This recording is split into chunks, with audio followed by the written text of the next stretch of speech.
Assalamualaikum warahmatullahi wabarakatuh. Alhamdulillahi rabbil alamin. Wabihi nasta'inu ala umuri dunya waddin. Wassalatu wassalamu ala ashrafil mursalin Sayyidina Muhammadin wa ala alihi wa ashabihi ajma'in. Subhanaka la ilma lana illa ma 'allamtana innaka antal alimul hakim. Rabbi shrah li sadri wa yassir li amri wahlul 'uqdatam min lisani yafqahu qawli, amma ba'du. Fa inna asdaqal hadithi kitabullah ta'ala wa khairul hadi hadi Muhammadin sallallahu alaihi wasallam wa syarrul umuri muhdatsatuha wa kullu muhdatsatin bid'ah wa kullu bid'atin dhalalah wa kullu dhalalatin finnar. Hadirin jamaah majelis maulid yang diadakan setiap malam Jumat di musola yang kita cintai ini, musola Al-Mahsurin. Mudah-mudahan kita yang senantiasa istiqamah hadir di majelis ini, kita mendapatkan banyak keberkahan dari Allah, dan mudah-mudahan majelis yang kita senantiasa adakan ini menjadi salah satu bukti bahwa kita betul-betul mencintai baginda Nabi Muhammad sallallahu alaihi wasallam. Kata satu makalah, barang siapa yang mencintai seseorang maka dia akan banyak menyebutnya. Man ahabba syai'an aktsara min dzikri. Barang siapa yang mencintai sesuatu maka dia akan banyak untuk menyebut-nyebutnya. Maka nama Nabi Muhammad sallallahu alaihi wasallam yang banyak dibaca pada majelis ini merupakan satu bukti bahwa kita semuanya cinta kepada baginda Rasulullah sallallahu alaihi wasallam, dan kita berharap cinta ini akan dibalas oleh baginda Rasulullah dengan kita semua akan mendapatkan syafaat dari baginda Nabi Muhammad sallallahu alaihi wasallam, berjumpa dengan beliau, minum daripada telaga beliau, dan juga nanti masuk surga bersama beliau. Amin ya rabbal alamin. Hadirin jamaah yang dirahmati Allah, malam ini kita akan masuk fasal yang ke-13. Fasal yang ke-13 ini adalah fasal yang menceritakan tentang bentuk tubuhnya Nabi dan sifat-sifat jasadnya Nabi. Kalau yang kita kenal dengan syama'il, ya. Pasal yang ke-13 cerita tentang bentuk tubuh dan jasad, begitu juga dengan bagaimana kebiasaan Nabi jalan dan sebagainya. Nanti pasal yang ke-14 itu menjelaskan tentang sifat-sifat akhlaknya Nabi, ya. Jadi kalau pakai bahasa Arab, kalau yang ke-13 ini menceritakan khalqihi sallallahu alaihi wasallam, bentuk ciptaan Nabi, rupa paras, rupa bentuk tubuhnya. Nanti yang ke-14 khuluqihi sallallahu alaihi wasallam, akhlaknya Nabi sallallahu alaihi wasallam. Jadi urutannya seperti itu yang disebut oleh pengarang kitab. Baik, sedikit demi sedikit kita akan ulas. Mudah-mudahan kita juga akan memahami apa yang dibaca, yang ditulis oleh pengarang kitab ini. Bismillahirrahmanirrahim. Qala al-musannif rahimahullahu ta'ala wa ghafara lahu wa liwalidayhi wa limasyayikhihi wa nafa'ana bi ulumihi fid dharain amin. Radhiyallahu ankum. Qala radhiyallahu anhu. Wa haitsu tasharrafatil asma' bi ikhbari hadzal habibil mahbub. Dan ketika pendengaran mendapatkan kemuliaan dengan mendengarkan khabar-khabar tentang kekasih yang dicintai ini, yakni baginda Nabi sallallahu alaihi wasallam, wa ma hasala lahu minal karamati fi awalimis syahadati wal ghuyub, dan apa yang dihasilkan berupa karamah, berupa kemuliaan, fi awalimis syahadati wal ghuyub, yang kemuliaan itu berada di alam syahadah, yakni zaman sekarang ini, alam syahadah di mana kita sekarang tinggal, wal ghuyub, dan alam yang gaib yang tidak kelihatan. Jadi maknanya dimulai oleh pengarang kitab bahwa apa yang kita dengar tentang kabar baginda Rasulullah itu semuanya bukan sesuatu yang kosong. Apa yang kita dengar tentang baginda Rasulullah, maka kita yang mendengarnya juga akan mendapatkan kemuliaan. Ini berbeda dengan kita mendengar khabar-khabar yang lain. Kalau khabar-khabar yang lain kita dengar khabar itu cuma sekedar kita dengar, nggak dapat apa-apa. Tapi kalau tentang baginda Rasulullah disebutkan oleh beliau, haitsu tasharrafatil asma bi akhbari hadzal habibil mahbub fama hasala lahu minal karamati fi awalimi syahadati wal ghuyub. Orang yang mendengar khabar tentang Nabi, maka dia akan mendapatkan kemuliaan, baik di alam syahadah sekarang ini ataupun wal ghuyub, alam yang gaib yang kita belum tahu. Baik itu nanti ketika di dalam kubur itu bahagian daripada gaib, nanti ketika di mahsyar itu juga bahagian yang gaib, nanti di surga juga bahagian yang gaib. Ya. Jadi kemuliaan itu kita akan dapat. Jadi sesuatu yang berkaitan dengan Rasulullah akan jadi mulia. Ingat ya. Segala sesuatu yang berkaitan dengan Nabi akan jadi mulia. Yang disentuh jadi mulia. Yang diajak bicara juga akan jadi mulia. Yang mendengar khobarnya, kita nggak pernah lihat Nabi, kita cuma dengar khobarnya, yang dengar khobar jadi mulia insya Allah. Ya, baik. Kemudian taharrakat himmatul mutakallimi ila nashri mahasini khalqi hada sayyidi wa akhlaqi. Maka keinginan pembicara, himmatul mutakallim, keinginan pembicara, yakni maksudnya pengarang kitab ya. Beliau menyebut dirinya mutakallim. Maka keinginan yang berbicara taharrakat, tergerak ila nashri mahasini khalqi hada sayyidi wa akhlaqi. Tergerak untuk menyebarkan kebaikan-kebaikan daripada jasadnya Nabi.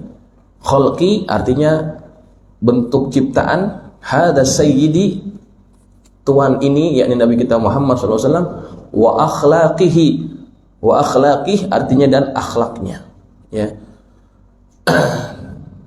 Liya'rifas sami'u, agar orang yang mendengar bisa mengetahui ma akramahullahu bihi, apa yang Allah telah muliakan dengannya, minal wasfil hasan, daripada sifat yang baik, wal khalqil jamil, dan juga bentuk ciptaan yang indah ya. Alladzi khassasathu bihi idayatu khallaqih, yang telah diberikan kekhususan dengannya oleh perhatian penciptanya ya. Maka pengarang kitab dalam pendahuluan cerita tentang baginda Rasulullah menceritakan tentang itu. Diceritakan tentang mahasini khalqi hadza sayyid wa akhlaqi. Jamaah, di dalam Al-Quran itu Nabi disebut dengan pujian yang sangat tinggi. Wa innaka la'ala khuluqin 'azim. Sesungguhnya engkau wahai Muhammad berada pada akhlak yang paling agung. Itu khuluq, itu maknanya akhlak. Ya. Kemudian khuluq ini seakar kata dengan khalqun. Jadi kalau kita bedah perkataan dari akar katanya, khalaqa itu mencipta. Ya, khalaqa mencipta. Yang menciptakannya itu disebut khaliq. Yang dicipta itu namanya makhluk. Bentuk ciptaannya itu disebut khalqun. Sifat-sifat yang dicipta itu disebut khuluqun, jamaknya akhlak. Jadi itu seakar kata tuh. Ya. Nah, baginda Rasulullah itu memiliki keutamaan penciptaan dan keutamaan akhlak. Dua-duanya ada. Khalqun wa khuluqun. Ada satu doa yang Nabi ajar sama kita ketika kita berhias ataupun ketika kita bercermin. Apa doanya? Allahumma kama hassanta khalqi fahassin khuluqi. Nah, itu. Ya Allah, sebagaimana Engkau telah baguskan ciptaanku, ya, fahassin khuluqi, maka baguskanlah juga akhlakku. Nah, ini doa yang mungkin jarang kita baca, padahal dia sunnah, ya. Jadi Nabi ajarin kita tuh, dan Nabi contohkan itu. Dirinya kan sudah dipuji dengan pujian yang sangat tinggi, tetapi beliau masih perlu mendoakan dirinya agar terus diberikan keutamaan akhlak sebagaimana Allah telah memperindah ciptaan baginda Rasulullah. Ya. Nah, dalam hadis itu juga itu sebagai satu isyarat bahwa khalqunnya Nabi, ciptaan tentang diri Nabi itu sudah sangat sempurna, ya kan? Kama hassan taholki, kan?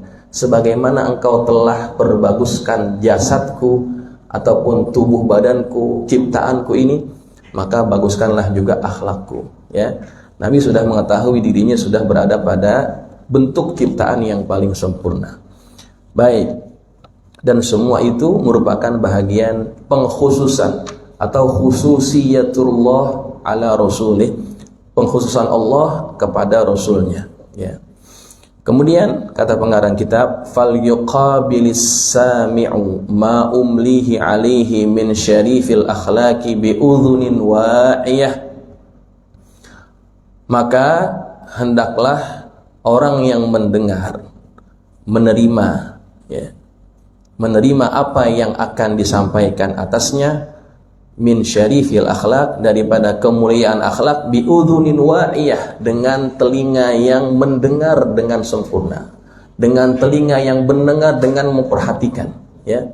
Nah, ini pengarang nasihatin kita nih, kalau lagi diceritain tentang Nabi, denger gitu, ya. Diceritain tentang Rasulullah, denger biudhunin wa'iyah. Uzun itu telinga, wa'iyah yang bisa menampung. Betul-betul kita fokus ketika kita dengar Nabi SAW. Ini peringatan nih kepada kita semua, ya. Kadang-kadang kita lagi dengar tentang Rasulullah, kita malah buat perkara yang tidak ada kaitan dengan sikap yang menunjukkan kita itu betul-betul memperhatikannya. Terutama nih nasihat kepada anak-anak hadroh, ya, anak-anak yang suka ngiringin maulid, ya. Mereka itu adalah seharusnya orang-orang yang lebih sering dengar tentang Rasulullah. Karena apa? Karena mereka yang membawa orang untuk lebih syahdu, lebih merasa nikmat ketika nama Nabi dan kisah hidup Nabi disampaikan.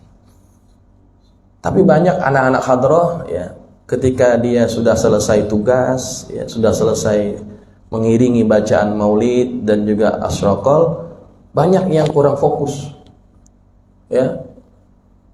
Habis sudah selesai asyraqal, pada kabur, pada nongkrong, pada ngerokok, gitu kan kadang-kadang. Ya, artinya perhatian terhadap kabar Rasulullah yang dibacakan, yang disampaikan itu harus didengar. Bukan saya yang mengatakan, pengarang kitab ini.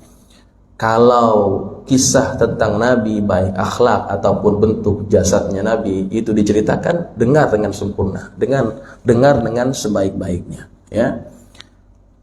Buat apa kita disuruh dengar dengan sempurna, dengan memperhatikan? Fa innahu saufa yajma'uhu min awsafil habibi ala rutbatil aliyah. Karena akan mengumpulkannya pada derajat yang tinggi, ya. Karena agar mengumpulkannya daripada sifat-sifat kekasih, yaitu Nabi Muhammad, atas derajat yang tinggi. Falaisa yushabihu hadzal sayyid fi khalqihi wa akhlaqihi bashar. Maka tidak ada manusia yang menyamai tentang junjungan ini, baik pada bentuk ciptaannya dan juga pada akhlaknya, ya. Jadi jamaah, kenapa kita disuruh untuk mendengar, memperhatikan ketika nama Nabi ataupun kisah Nabi disampaikan? Biar apa? Biar kita tahu, ya, orang itu bisa menghargai kalau dia kenal. Ya. Orang bisa bersikap menghargai kalau dia kenal. Allah Subhanahu wa ta'ala di dalam Al-Quran itu banyak sekali ayat-ayat yang ketika Allah menitahkan sesuatu, di hujungnya Allah memperkenalkan dirinya. Allahu sami'un alim, ya. Kemudian ghafurur rahim, ya. Raufur rahim. Itu semuanya bukan tanpa alasan. Disebutkan sifat-sifat Allah agar kita kenal siapa Tuhan kita. Ya, maka ketika orang itu kenal, sikapnya akan beda. Sikapnya akan berbeda. Saya beri contoh. Ini kalau misalkan kita tarik ke belakang 5 tahun yang lalu ataupun 10 tahun yang lalu. Ini kan teman-teman yang tinggal di Kebon Baru, ya kan, belum kenal sama saya kan, belum kenal. Kita tarik waktu ke 5 tahun yang lalu atau 10 tahun yang lalu, nggak kenal sama saya. Kalau seandainya pada waktu itu ketika kalian belum kenal sama saya, lalu kemudian kita ketemu di jalanan, kira-kira negor apa enggak? Nggak bakalan, ya kan? Nggak bakalan, walaupun kita berpapasan, ya, nggak akan kita saling kenal, nggak akan kita saling tegur, nggak akan kita saling bertutur kata, bersalaman, apalagi cium tangan, nggak bakalan. Betul kan? Kenapa? Belum kenal. Tapi setelah kita sekarang kenal, ya, sama-sama kita ngaji, sudah tahu satu sama lain. Kalau ketemu di jalanan, kira-kira negor nggak kira-kira? Masa yang nggak negor, ya kan? Kenapa beda? Karena waktu pertama itu ketika kita nggak negor, kita nggak saling kenal. Tapi ketika kita sudah kenal, sikapnya beda. Ya. Sikapnya beda. Bahkan kalau kita sudah begitu akrab dengan orang yang kita kenal tadi, apa yang menjadi kesukaannya kita kadang-kadang kita kasih buat dia. Ya. Nah, itu beda antara orang yang kenal dengan yang nggak kenal. Makanya tingkat ma'rifat kita kepada sesuatu akan menentukan sikap kita dalam menghormatinya. Orang yang nggak bisa hormat dengan Nabi, maka itu pertanda dia nggak kenal dengan siapa nabinya. Walaupun dia berulang kali baca maulid itu sampai hafal semuanya, simtudorol dia hafal, berjanji dia hafal, diba dia hafal, emang bakal tarikan gitu, dihafalin, tapi tidak ada rasa menghormat kepada Rasulullah SAW, maka itu sesungguhnya dia nggak kenal siapa nabinya. Ya, termasuk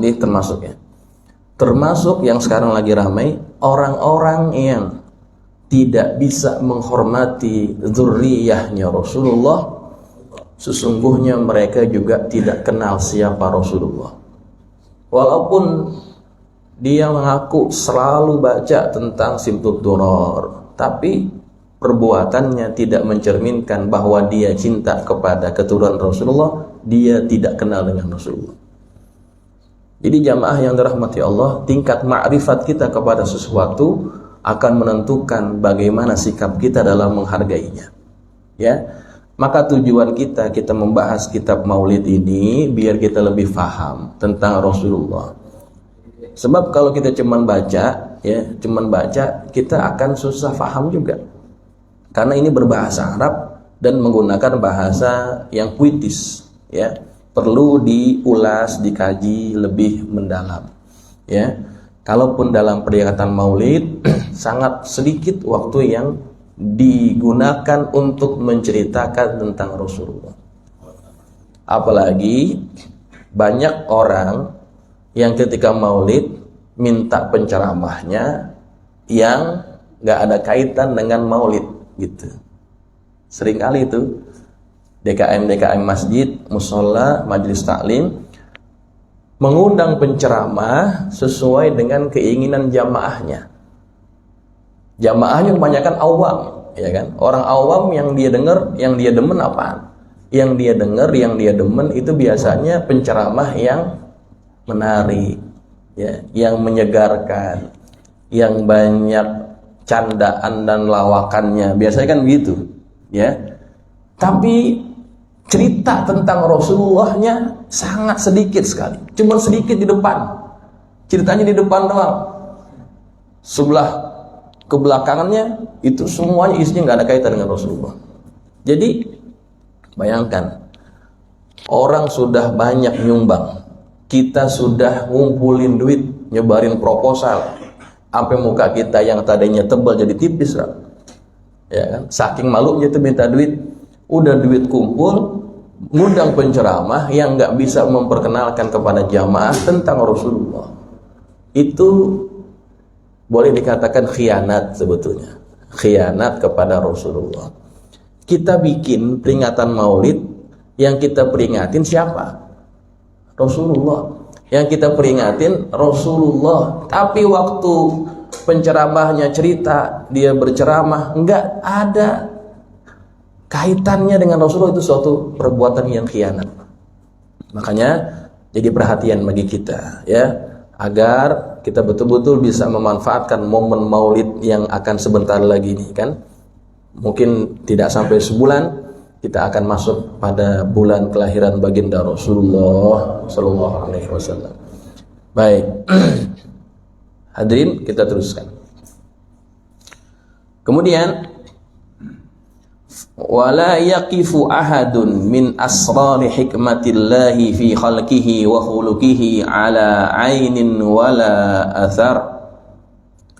Dan tidak ada seorang pun yang berdiri dari rahasia-rahasia hikmah Allah pada penciptaannya Nabi dan akhlaknya Nabi, ala ainin wala athar, atas ain ataupun athar, atas mata yang melihat ataupun athar, bekas-bekas, ya, yang Nabi tinggalkan. Maknanya tidak ada seorang pun dari makhluknya Allah, umat Nabi Muhammad, yang bisa mengungkap rahasia-rahasia hikmah penciptaan Allah terhadap apa yang diciptakan Allah kepada Nabi Muhammad, ataupun apa yang Allah berikan kepada akhlaknya Nabi Muhammad. Nggak ada yang tahu, Allah sendiri yang bisa mengetahuinya, ya. Maka nanti di akhir itu disebutkan oleh pengarang kitab, ya, wa ala tafannuni wasifihi biwasfihi yafna az-zamanu wa fihi ma lam yusafi, kan gitu di akhirnya. Atas banyak berbagai macam bidang yang mereka mencoba mensifatkan tentang sifat Nabi Muhammad, waktu habis, zaman itu habis, sedangkan Nabi Muhammad yang disifatkan belum lagi selesai. Artinya sifat Nabi yang begitu mulia, begitu banyak, sehingga walaupun orang itu dengan berbagai macam latar belakang keilmuan ngumpul untuk menceritakan tentang Rasulullah, itu nggak bisa menceritakan tentang kemuliaan baginda Rasulullah sampai selesai, nggak bisa, ya, saking hebatnya tentang pribadi dan juga akhlaknya dan juga ciptaan baginda Rasulullah SAW. Fa innal inayatal azaliyah, karena sesungguhnya inayah azaliyah, artinya perhatian yang azali, taba'athu ala akhlaqin saniyah, telah membentuknya atas akhlak yang mulia, wa aqamathu fi suratin hasanatin badriyah, dan juga telah menegakkan beliau, yakni Nabi Muhammad, pada bentuk yang baik, al-badriyah, hasanatin badriyah, yang sangat baik, yang seperti bulan purnama, sempurna, ya.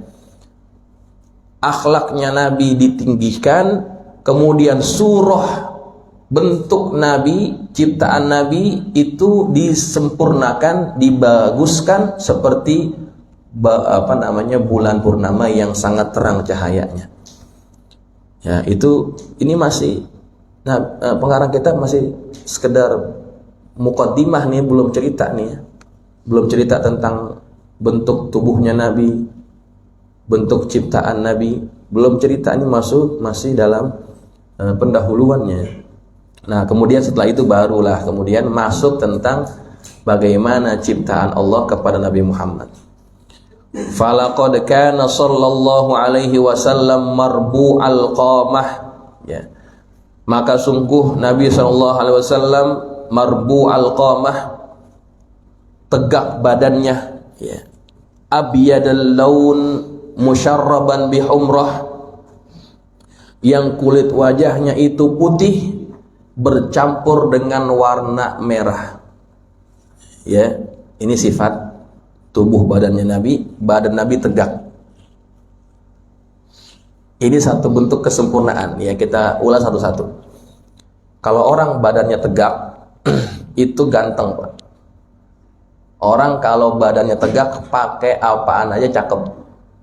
Ya. Kalau badannya bongkok, walaupun mukanya cakep, pakai apaan aja jelek. Gitu.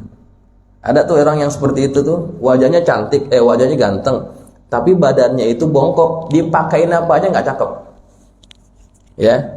Tapi kalau orang badannya tegap, muka sih nggak terlalu ganteng, tapi badannya tegap, dipakein apa aja cakep baju sama dia. Kata orang tua dulu, gantungannya bagus gitu ya. Ada tuh orang kalau pakai apa aja cakep sama dia. Ya, kenapa itu kuncinya? Tegak badannya, tegak. Ya, makanya tentara kenapa kelihatan macho gitu ya? Kenapa? Karena tentara nggak ada yang bongkok, semuanya tegak. Ya, cakep dipakainya apaan aja sama dia. Tuh, satu kesempurnaan. Jadi kalau kita kepengen kelihatan cakep, jangan kalau kita jalan bongkok, jangan. Ya, tegakin badan itu merupakan bentuk kesempurnaan dalam bentuk tubuh kita, ya, tegak, ya. Kemudian warna kulitnya putih, ya, warna kulitnya putih. Maaf ya, yang kulitnya nggak putih. Kita mau cerita tentang ini, yang rada-rada buleng, maafin. Putih tua. Ada. Putih tua kelabu dong. Jadi Nabi itu punya warna kulit itu putih. Kenapa putih? Karena memang putih itu lambang, bukan kesucian. Putih itu kalau orang wajahnya putih, kulitnya putih itu cakep gitu ya. Orang perempuan itu kan kalau ditanya pengen kelihatan cakep nggak, pasti pengen.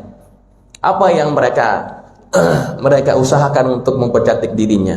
Mereka akan pakai skincare yang bisa memutihkan wajah, gitu kan? Nggak apa-apa, ada pakai Denpo, pakai apa gitu. Yang penting wajahnya putih. Banyak orang perempuan yang kepengen punya kulit putih, ya. Yang lebih aneh, wajahnya putih, tangannya hitam. Karena yang dipakai skincare wajahnya, ya kan. Sedangkan kulitnya enggak. Kalau pakai itu semua habis duitnya, ya kan. Berapa banyak? Nah, jadi yang namanya krim, ya, pemutih ataupun skincare itu laku dijual. Banyak konglomerat muda jadi kaya hanya jualan skincare. Gitu. Itu bisnis yang sangat menjanjikan. Kenapa? Kepengen putih.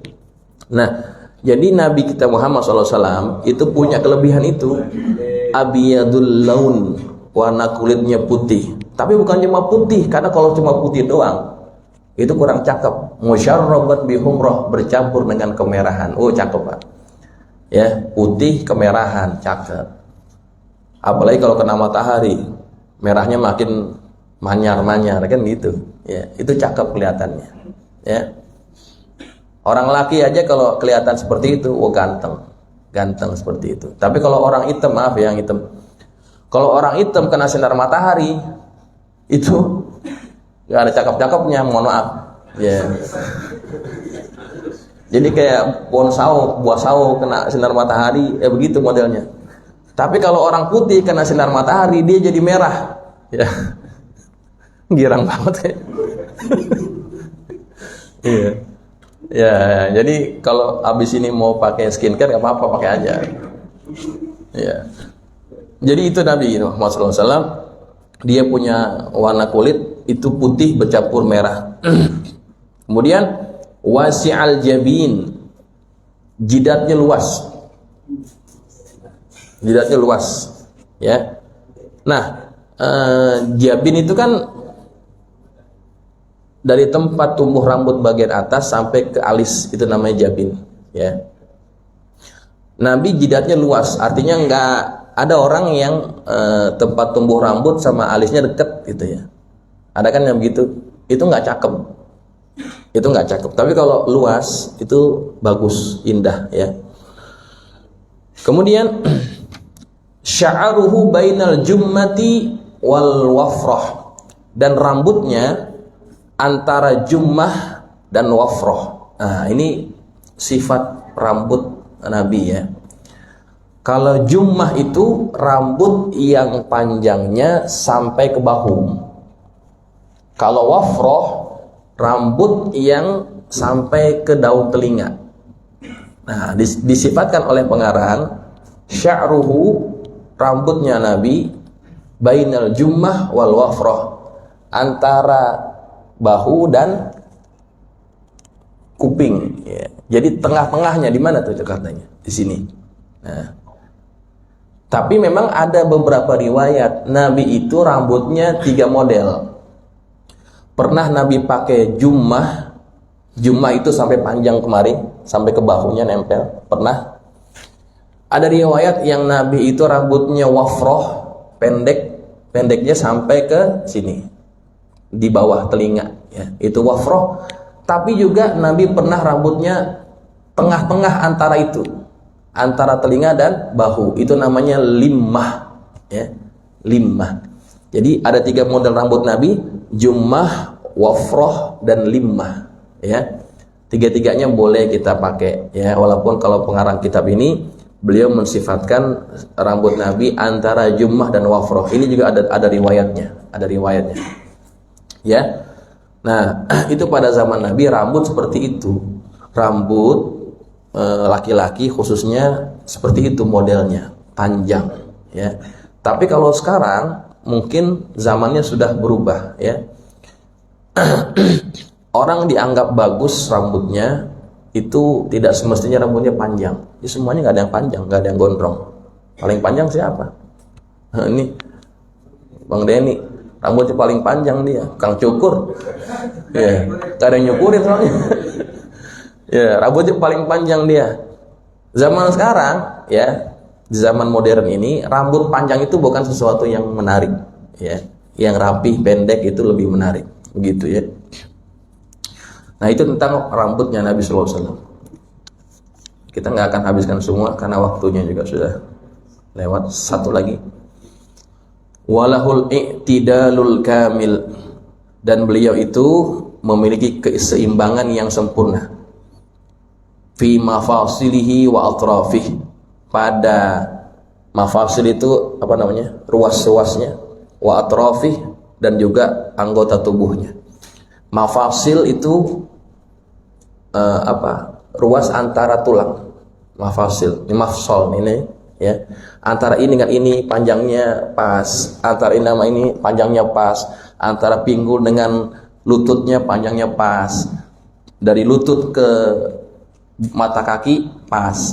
Kan ada orang yang badannya tinggi, kakinya panjang, kan ada kan gitu, ya. Bohong.